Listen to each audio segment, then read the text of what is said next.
everybody, and welcome to this episode of the Purpose and Profit Sisterhood podcast. My name's Jeanette Anderson, and today I have the fabulous Sabrina Trobak. Did I say that right? I You forgot did. you before. Trobak with me today from Fort St. John here in Canada. And we're going to be talking about shifting those core beliefs, how to go from not good enough to empowerment, to being empowered. One of the biggest challenges for every entrepreneur of any age at any time is the overcoming the not enough story. And for anybody in any business or career or path or being a parent, whatever it is, we all live with the not enough story of some version. And it really can get in the way of being successful in your life and your business. And so I know that we talk about this a fair amount. And I keep bringing it to you because it's something we need to keep working on and have different access points. And so Sabrina has some really cool tools and tips for helping us overcome those limiting beliefs, which is why I want her to come and talk to us. So welcome. I'm glad you're here. Thanks for having me. So we're going to talk, I'll tell you her bio, and then we'll talk a little bit about her and her journey, and then how core beliefs are created and how we can change those. Sabrina Trobak lives in Fort St. John, British Columbia, Canada, and is a registered counselor and is the author of Not Good Enough: Understanding Your Core Belief and Anxiety.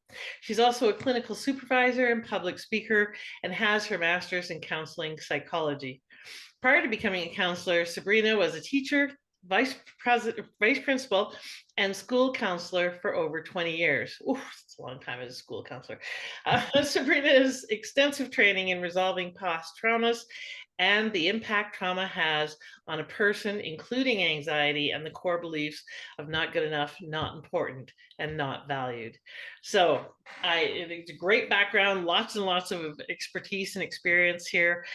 So I'm glad that we're going to talk about this because it is so important and such a pain that gets in the way of people.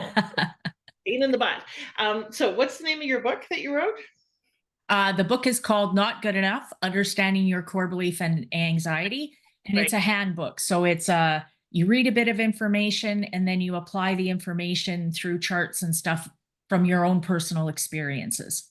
Good. Okay, awesome. So it's hands-on workbook kind of approach. For sure. Awesome. So tell us a little bit about you that we might not guess from reading your website. What would surprise people to learn about you, Sabrina? I guess I'm on my own. I'm single, have been for a while. And so I've really started just trying to explore the world a little bit more, get out and do more things on my own, traveling more on my own.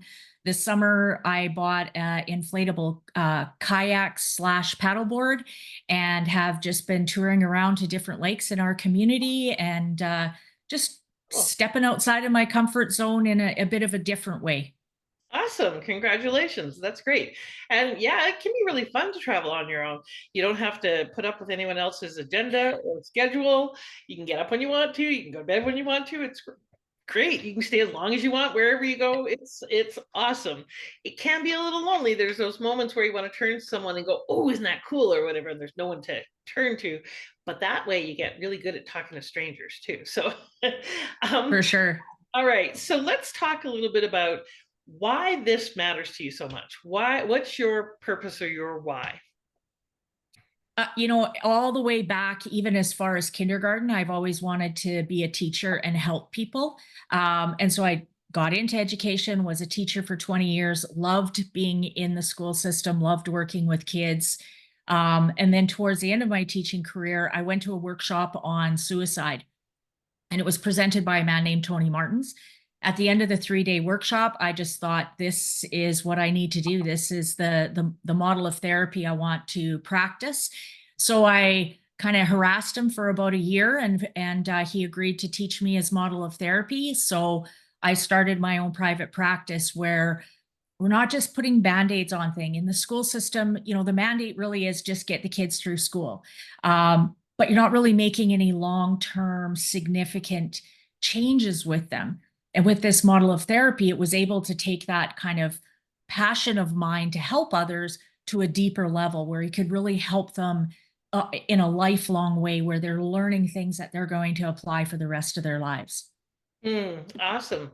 And so you wanted to be a teacher, but teacher and counselor have somewhat different kind of modalities and things. That one's very much about, telling people what they need to know, and the other is more elicitive and so forth.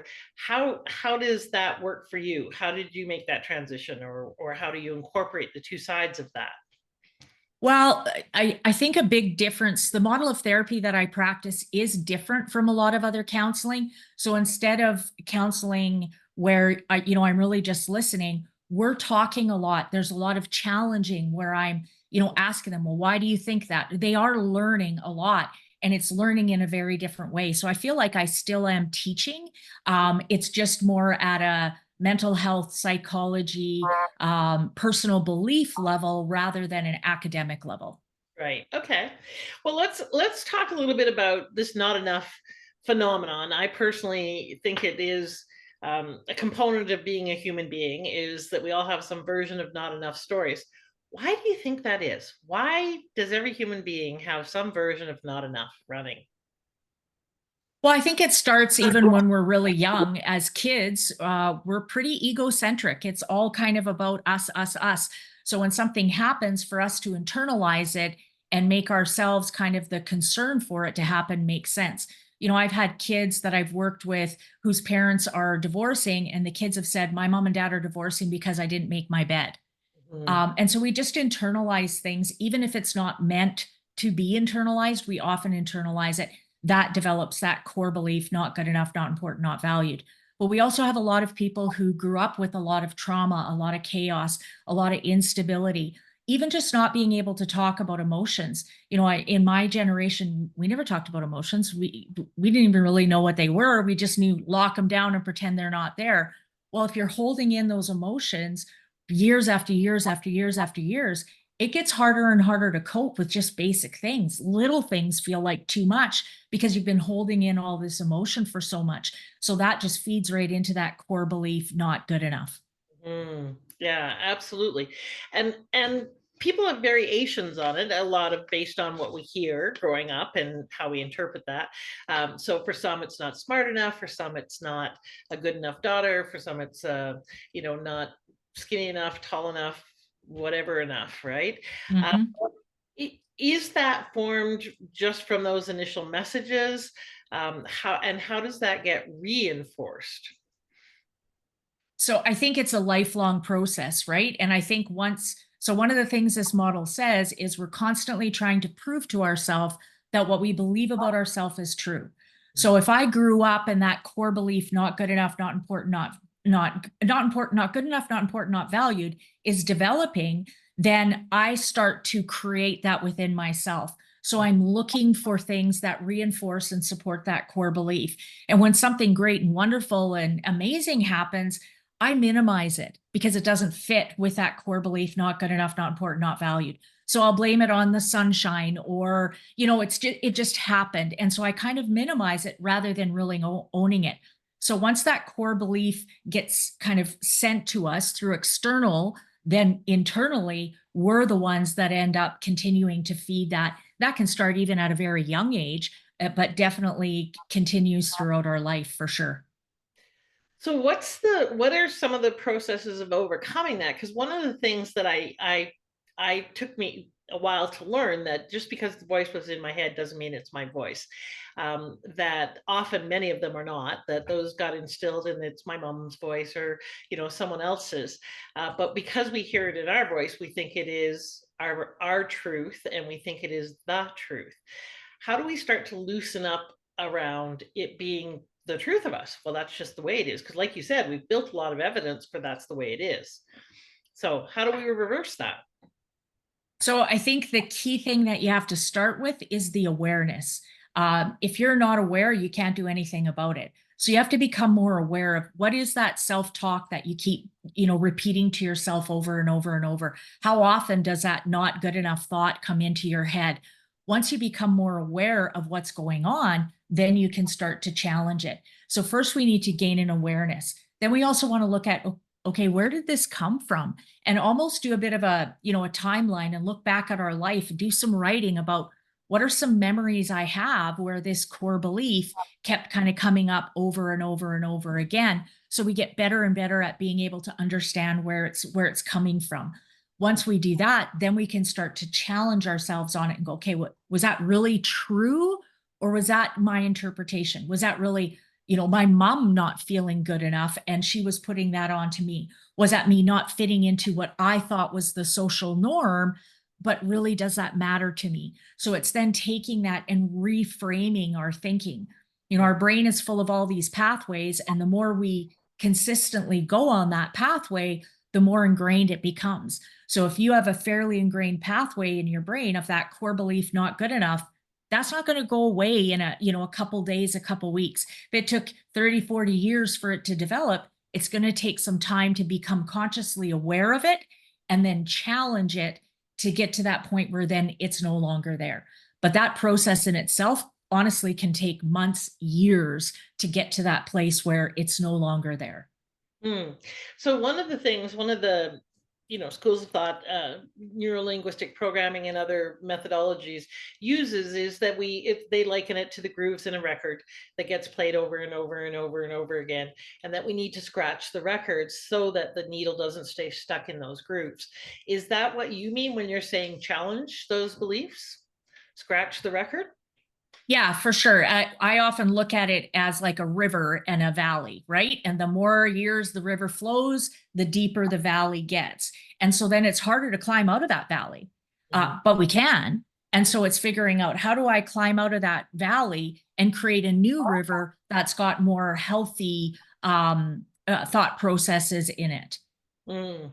And so we challenge those beliefs. We say, okay, some version of, is that true? Which is one of the first questions in Byron Katie's work of the work. Is that belief true? How can we know that it's absolutely true? Really just loosening the hold on the fact that that is the way it is. And then start to ask some questions of what else might be true, or what's a better story to tell. In your process and your methodology, how do you walk people through the steps to um, replace a limiting belief? uh, so again, with every client that I have, the first three questions I ask at the beginning of every session is, what have you done well? What are some challenges? And what are some awarenesses? So just asking yourself those three things over and over and over again, you get more aware of those unconscious thoughts, and you can start to figure out how to challenge those ones that are more of a challenge. Figure out, oh, you know what? I did do that well, and I want to continue to do that well, and maybe some other awarenesses. And sometimes that's even just observing and realizing, oh, I never realized that about that person or that situation, but I can see it differently now. Mm. Why? Likely because that core belief is changing and you're starting to see things in a different perspective through that core perspective of not of good enough, important, and valued. Okay. So let's say someone comes to you, and I love those three questions. I think that that's a great way to start off a coaching session or a counseling session. Someone comes to you with a, I'm not smart enough. What's the process you take them through to get to a different belief around that? So the awareness is first of that belief. Yeah. So the awareness is kind of going through and looking at, how did that core belief develop over time, and then challenging that. Is it valid? I work with a ton of people who have ADHD, ADD, learning disabilities. And the truth is, and I worked with students, I was a learning assistant teacher when I was teaching. So I worked with a ton of kids with learning disabilities and attention deficit.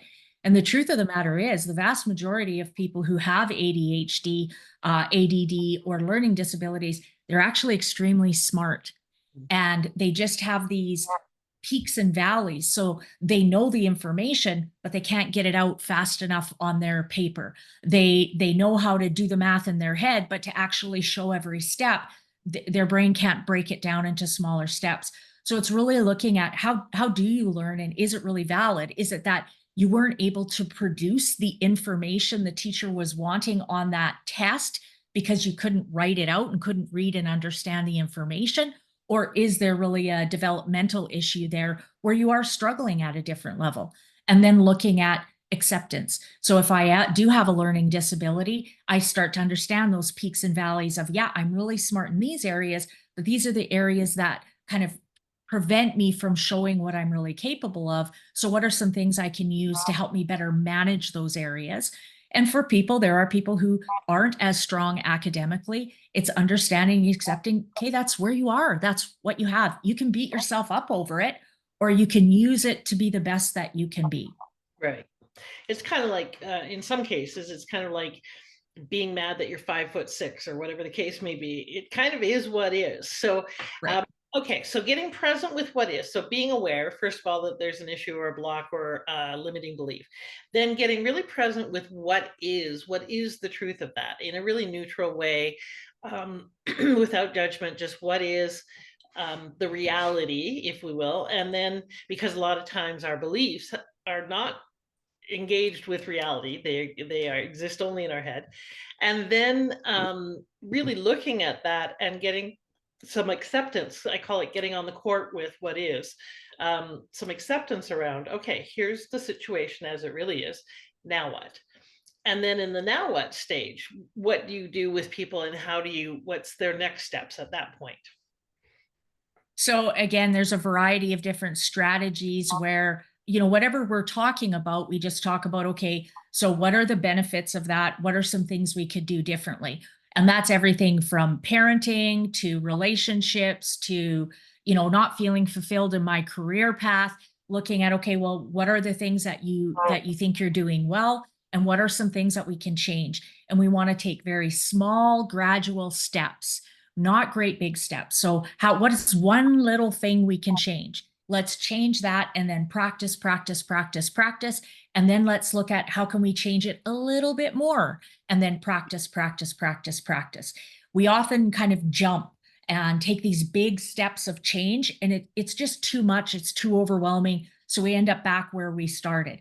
We take small, gradual steps. It just feels more sustainable. We're building new pathways in our brain, creating a new groove in the record, as you would say, or a new path in the river. And that's how we kind of sustain that. We have to slowly build that up over time. Mm. Okay, so I'm going to break that down as well, because there's a bunch of steps in there. One of the things that you said is getting, I forget how you said it, but basically I wrote down the word benefits. So really being clear of how does that belief serve us is one of Right. the, it's really important to understand, because all beliefs, including limiting beliefs, serve us in some way. They're a need trying to Mhm. get met. And so what is the need that's trying to get met there? And how does it serve us? And then how can we get that need met some other way? Because to just ignore the need is to, not, it won't be effective in making the change.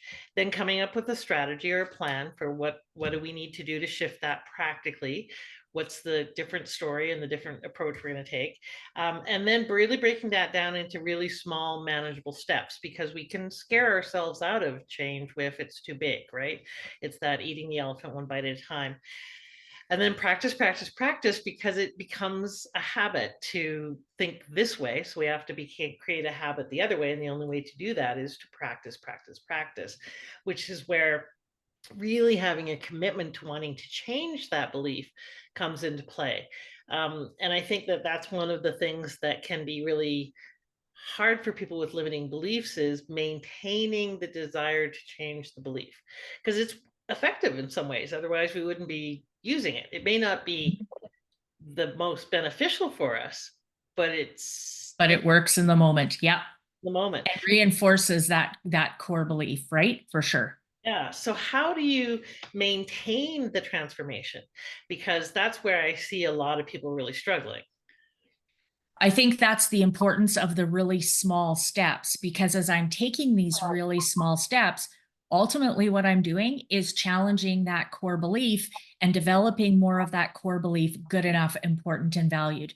So if I go really slow and I practice, practice, practice, while I'm also becoming aware, consciously aware, I'm challenging that core belief: more good enough, important, and valued, and getting rid of that core belief: not good enough, not important, not valued.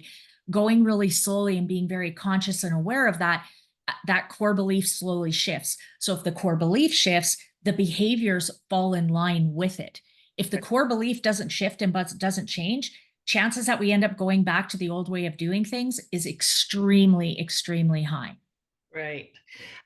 Okay, you've mentioned slowly a number of times, and we live in a society of people who want instant gratification. So, how do you deal with that belief that I want the change, but I want it instantly, or else I'm not going to do it? How do we deal with this consumer culture that we are so inculcated with, that we want transformation immediately? Again, when I start with clients, that is, they want it to happen right away. And it's just that conversation of, well, is that realistic? Mm, You've been doing that to this point. It hasn't gotten you where you want. So let's try something different. We mm, still have that goal. We focus on and be aware of what that goal is, but we're looking at what are the very small steps to help us get to that end goal. But we're also appreciating and celebrating the small goals that we're making as well. So even someone who says they want to exercise more, and they don't do anything, they're gonna start going to the gym 3 days a week. I say, no, no, no, no, that's too much. We got to break it down into small steps. Let's start by walking a little bit farther from the grocery store.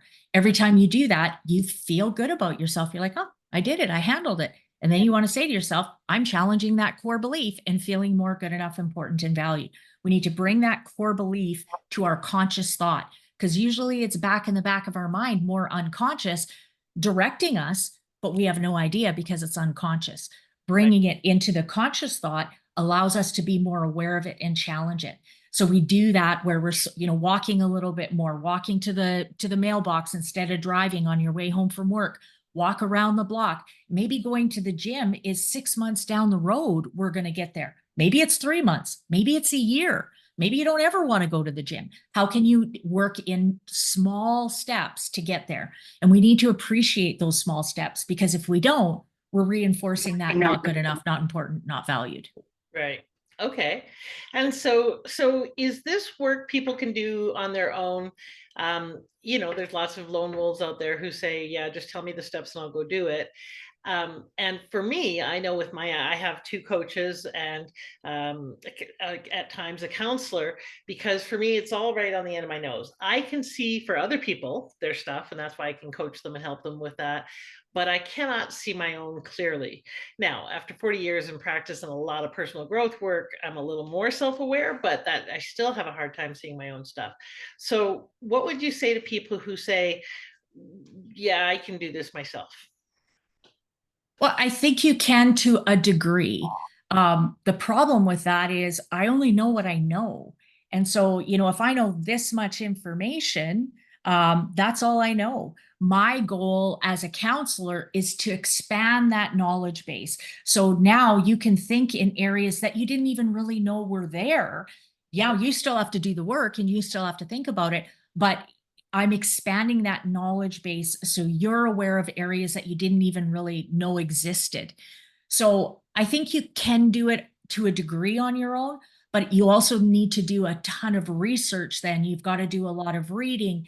You've got to expose yourself to as many different knowledge bases as you can, so you're expanding your own knowledge base. And that's part of what my book does, is breaks that down and looks at it in areas that you may have not really ever thought about. So using those self-help books, talking to a counselor, if you're not into talking to a counselor, there's YouTube videos, there's all kinds of different resources out there, but you can't just sit at your house and do it on your own, because you're only going to think within the level that you are thinking. And we need to expand that.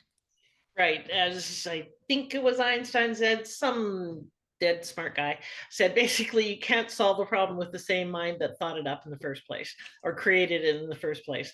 All right. So speaking of counseling versus coaching versus therapy versus, can you just, for people, kind of clarify a little bit of the distinction between those? So if you're dealing with limiting beliefs, who's best to go to for that? I think it depends on your own personal comfort level, your own needs. What I really recommend is talking, if you're going to, whether it's a coach, whether it's a counselor, whatever it might be, phone and see if you can set up a conversation where you just spend 15, 20 minutes, even just talking to them. you'll feel like, man, yeah, this may be a right fit, or no, it's not.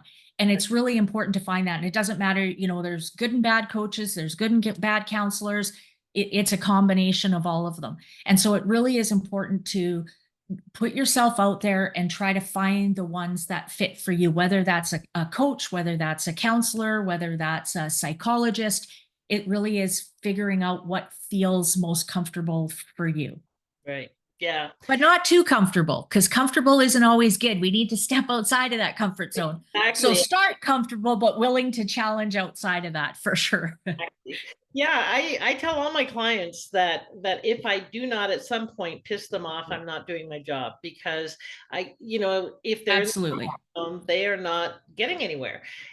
All the learning, all the new is outside our comfort zone by definition. And so if they actually want to change, it means being uncomfortable, which means that they're not going to like me sometimes. And as a coach or a counselor or a therapist, if we don't have if we haven't gotten over our approval issues to the point where we're willing to push people to get breakthroughs, then appropriately, but and with agreement and so forth, then then we're not doing our job. If we don't Absolutely.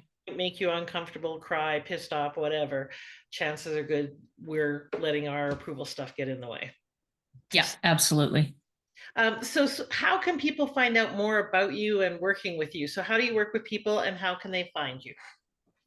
So my website is trobakholistic.org. And so I have all my contact information on there. I'm also on Facebook. On my Facebook page is Trobak Holistic Counseling.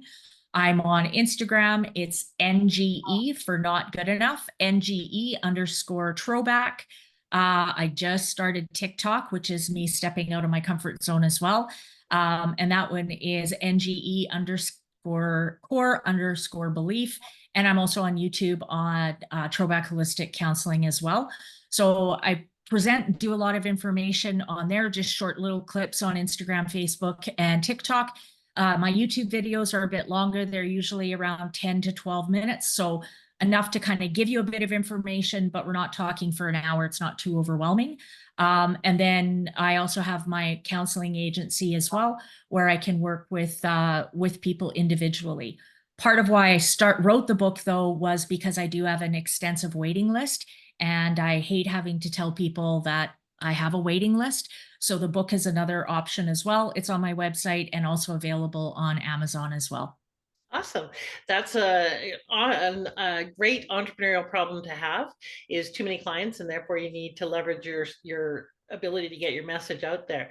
So that's TROBAK holistic HOLISTIC.org. So trobakholistic.org to connect. And I'm assuming that there's a way there to reach out to you and book a call or something like that. Yeah, my email and cell phone number are both on that website. Okay. And who is the ideal person who should be calling you? Where are they at? What are they thinking? What do they need? Uh, so I think someone who's willing to take the risk and make the call. I always say to my clients, they're already doing something that the vast majority of people don't do, and that's reach out for help. So if you're willing to take that step and reach out for help, I think that you're going to learn something, and you're going to figure something out for yourself as yeah. So I think just take that risk. Awesome. I think that's a great piece of advice in life in general. The way to find out if you're ready is take a step and see what happens.